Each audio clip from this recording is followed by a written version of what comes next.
Shrinks in the house again. NFL Sunday, baby. How y'all doing? Again, thanks for the contributions, guys. I just, for those of you that do it, I'm very grateful. It means a lot to any creator when you do that for the channel. But anyways, I was looking back on the analytics. It's kind of cool when you have a YouTube channel. You got the YouTube studio. You can look back on certain videos. And of course, I'm no bigwig on YouTube, never gonna be. But the one video that got a ton of, quite a few, 7,000, it just keeps going as well. And you have no idea as a creator when you're gonna nail it and when you're not. And that's just the way it is. So, I'll let you know what that is. That's the Technics 100C. And which is kind of like an entry-level turntable from the Technics line. This is a follow-up on that because I've read a lot of the comments and answered a lot of the comments. So, I've been a fan of Technics as long as they've been around, right? I even still have a Technics SL-7 here, which is just unbelievable. And it's in black. It's rare as hen's teeth. It's a linear tracker, and it just sounds incredible. It's built like a bloody tank, and it's tiny, right? And I love it. So, there's been a lot of people coming in, I'm not happy with it, and all this other stuff. Well, again, I'll just get right to the point. What do you expect for $1,000? Okay? Especially with a turntable. A good turntable with a good arm, really well made, is going to cost a lot of money. That's just the way it is. I've had my Pure Fidelity for 7 years now, and you get what you pay for. You cannot expect miracles for $1,000 for an analog turntable, for a turntable, right? So, I still say that it's a superb value, but I'll tell you right here where they cut the corners, which in my opinion was, I got it from Amazon, guys. I didn't buy it to keep. For one thing, right away, I've always loved the Tech 1200. It's probably one of the most iconic, if not the most iconic turntables ever made. They still command good money on the used market, especially if they're in good shape. They're built like tanks. The direct drive technology is it's amazing. So, and of course I've owned those and I've had them modified and got Origin Live arms put on them with the kit and stuff, and they're fantastic. But what I like so much about the 100C is the aesthetic. There's no bells and whistles, no strobe light that pops out, no pitch control, none of that. It's just a plain plinth with the arm and the platter, right? Gorgeous.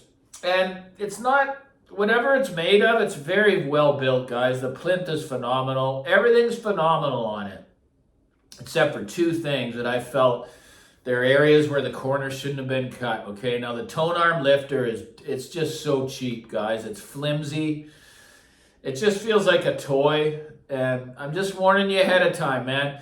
You're not gonna get miracle for $1,000. If you have the budget to spend more, just go up to your max budget, right? Don't waste time spinning your wheels down with the budget equipment. You're gonna waste your time, and that's just the way it is. So the tone arm lifter was a real letdown. I gotta admit though, the sound quality is very, very good. It also doesn't have the built-in phono stage, which I think the 150 or the next step up is the same table, but it has a built-in phono stage. I'm a believer in having a separate phono stage. So, and another thing was really weird about it is the bloody on-off button. Sometimes it wouldn't register and you have to press it over and over again. And I thought, okay, well, this just must be isolated to the unit I got. And then I read it in the comments. They got the same issue. Techniques, if you can hear me, fix that. That's just stupid. On-off switch. It's a beautiful table. I don't expect miracles for $1,000, but you probably got to go up the line a fair distance in order to get a substantial tone arm feel to it. Like this thing, it's such a toy. But again, there's going to be corners cut no matter what. And I felt that they went over and above on the plinth build and everything else like that. And the aesthetic is gorgeous. But you know, I think it's a bad area there, guys, to cut corners. But I'm just telling you, whoever's going to buy this piece, it does sound really good, but you need to expect those two things for sure, that's going to be what you're going to experience. So in my opinion, it's a great table for the money. Again, it's got a plinth that's more substantial than any other turntable in the world for that money. I've never seen, you got your Regas and your projects and all that. Those are toys in comparison. But again, those are a different philosophy where they're saying you don't need weight to have good sound, it's true. Look at Rega. It's like space age bloody styrofoam plinth on the flagship turntable, which is amazing. I love that company. I love proprietary materials that companies, basically manufacture themselves or they source it out. And it's just brilliant research and development. So, if you're looking at the Technics 100C, I believe you're going to love the sound.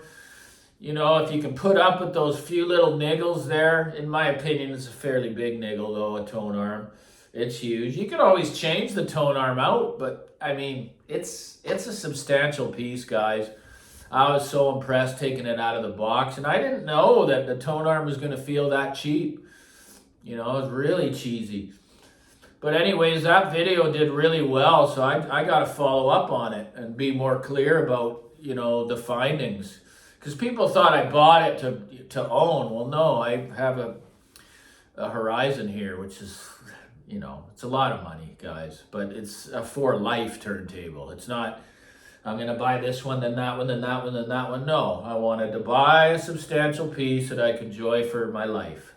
Pretty much, right? So, anyways, YouTube's a grind, guys.